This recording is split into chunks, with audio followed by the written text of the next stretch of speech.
കൊല്ലം കളക്ടറേറ്റിൽ വീണ്ടും വ്യാജ ബോംബ് ഭീഷണി. പോലീസിന്റെ കൺട്രോൾ റൂമിലേക്ക് വിളിച്ചു പറഞ്ഞ മയ്യനാട് സ്വദേശി പ്രമോദിനെ പോലീസ് അറസ്റ്റ് ചെയ്തു. രാവിലെ 10 മണിയോടുകൂടി പോലീസിന്റെ 112 നമ്പറിലേക്കാണ് വിളിയെത്തിയത്. കളക്ടറേറ്റിൽ ബോംബ് സ്ഥാപിച്ചിട്ടുണ്ടെന്നായിരുന്നു ഫോണിൽ പറഞ്ഞത്. തുടർന്ന് കൊല്ലം വെസ്റ്റ് പോലീസും ഡോഗ് സ്ക്വാഡും സംയുക്തമായി കളക്ടറേറ്റിൽ പരിശോധന നടത്തി. 1 മണിക്കൂറോളം കളക്ടറേറ്റിന്റെ പരിസരം പരിശോധിച്ചെങ്കിലും അസ്വാഭാവികമായി ഒന്നും കണ്ടെത്തിയില്ല. ഇതിനിടെ ഫോൺ വിളിച്ച നമ്പർ കേന്ദ്രീകരിച്ചുള്ള അന്വേഷണത്തിൽ മയ്യനാട് സ്വദേശിയായ പ്രമോദിനെ പോലീസ് കസ്റ്റഡിയിലെടുത്തു. ഇരവിപുരം പോലീസ് കസ്റ്റഡിയിലെടുത്ത പ്രതിയെ വെസ്റ്റ് പോലീസ് സ്റ്റേഷനിലെത്തിച്ചു. മദ്യലഹരിയിലാണ് പ്രമോദ് ഭീഷണി മുഴക്കിയത്.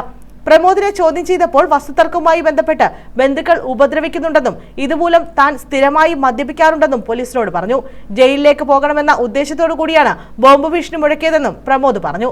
വിവിധ കോടതികളും സർക്കാർ ഓഫീസുകളും പ്രവർത്തിക്കുന്ന കളക്ടറേറ്റിൽ നൂറുകണക്കിന് ആളുകളും വാഹനങ്ങളുമാണ് എത്തുന്നത്.